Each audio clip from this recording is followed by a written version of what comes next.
শয়তান কিন্তু 104 কিতাবের আলেম।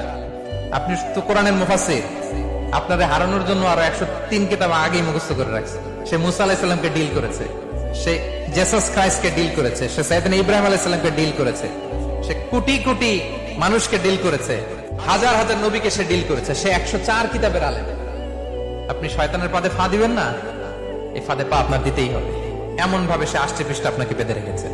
আচ্ছা, ছেলে ছেলে যদি বিয়ে করে, মেয়ে মেয়ে যদি বিয়ে করে, যারা এলজিবিটি কে সাপোর্ট করে, সমকামিতাকে সাপোর্ট করে, এদেরকে ধরেন আমরা একটা দেশ দিয়ে দিলাম যে তোমরা এই দেশে থাকো, এই আইল্যান্ডে থাকো, within 50 years they will be completely disappear.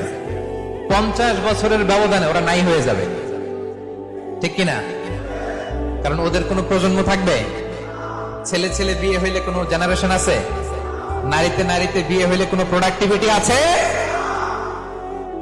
এমনি ভ্যানিশ হয়ে যাবে।